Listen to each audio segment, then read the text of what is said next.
ನೀವು ಸುಮಾರು ಜನ ಕೇಳಿದ್ರಿ, ಮೇಡಮ್ ವೆಲ್ತ್ ರಿಲೇಟೆಡ್ ಏನಾದರೂ ಐಟಮ್ ಬಂದಿದೆಯಾ ಅಥವಾ ತರಿಸಿದ್ದೀರಾ ಅಂತ. ನೋಡಿ, ನಾವು ತರಿಸಿದ್ದೀವಿ. ಅದನ್ನು ನಾವು ದುಡ್ಡಿನ ಗಿಡ ಅಂತಾನೆ ಹೇಳ್ಬೋದು. ಇದು ಯಾವ ಥರ ಇರುತ್ತೆ ಅಂದರೆ, ನೋಡಿ ಅದು ಈ ಥರ ಇರುತ್ತೆ. ಇದು ದುಡ್ಡಿನ ಮರ ಅಥವಾ ದುಡ್ಡಿನ ಗಿಡ ಅಂತ ನೀವು ಹೇಳ್ಬೋದು. ಇದನ್ನು ನೀವು ತಗೊಂಡು ಬಂದು ನೀವು ನಿಮ್ಮ ಬೀರು ಮೇಲ್ಗಡೆ ಅಥವಾ ನಿಮ್ಮ ಸೌತ್ ವೆಸ್ಟಲ್ಲಿ ನೀವು ಇದನ್ನ ಇಟ್ಕೊಳ್ಳೋದ್ರಿಂದ ನಿಮ್ಮ ಮನೆಯಲ್ಲಿ ಫೈನಾನ್ಸು ಯಾವಾಗಲೂ ಚೆನ್ನಾಗಿರೋದಕ್ಕೆ ಸಹಾಯ ಮಾಡುತ್ತೆ. ಈ ಕಾಯಿನ್ ಟ್ರೀ ಬಂದು ಬೇರೆ ಬೇರೆ ವೆರೈಟಿನಲ್ಲಿ ಬೇರೆ ಬೇರೆ ಡಿಸೈನ್ಸ್ ಎಲ್ಲ ಬರುತ್ತೆ.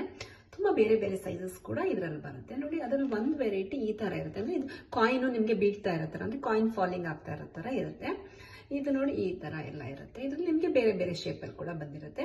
ಕೆಳಗಡೆ ವೆಲ್ತ್ ಪಾಟ್ ಇರುತ್ತೆ, ಮತ್ತು ಟ್ರೀ ದೊಡ್ಡದಾಗಿರುತ್ತೆ, ಆ ಥರ ಎಲ್ಲ ಇರುತ್ತೆ. ಇದನ್ನು ನೀವು ತೊಗೊಂಡು ಬಂದು ನೀವು ನಾನು ಹೇಳಿರೋವಂಥ ಜಾಗದಲ್ಲಿ ಇಟ್ಕೊಳ್ಳಿ. ನೀವು ದೇವ್ರ ಮನೇಲಿ ಕೂಡ ಇದನ್ನ ಇಡ್ಬೋದು, ನಿಮ್ಮ ಬೀರು ಒಳಗಡೆ ಕೂಡ ಇಡ್ಬೋದು. ಅಥವಾ ನಿಮ್ಗೆ ಇದಕ್ಕೇನು ಪ್ಲೇಸ್ ಇಲ್ಲ, ಅದೇ ಪ್ಲೇಸಲ್ಲಿ ಇಡಬೇಕು, ಇದೇ ಪ್ಲೇಸಲ್ಲಿ ಇಡಬೇಕಂತ ನೀವು ಇದನ್ನು ಎಲ್ಲಿ ಬೇಕಾದರೂ ಇಡ್ಬೋದು.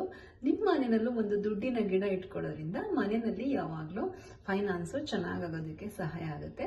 ಇದೇನಾದ್ರು ಬೇಕಾಗಿದ್ರೆ ನಾನು ನಮ್ಮ ಶಾಪ್ದು ಅಡ್ರೆಸ್ನ ಹಾಕಿದ್ದೀನಿ, ಕಾಂಟ್ಯಾಕ್ಟ್ ಮಾಡಿ. ನಿಮಗೆ ಇನ್ಫಾರ್ಮೇಷನ್ ಮತ್ತು ವಿಡಿಯೋ ಇಷ್ಟ ಆದರೆ ಶೇರ್ ಮಾಡಿ ಮತ್ತು ಸಬ್ಸ್ಕ್ರೈಬ್ ಮಾಡಿ. Thank you.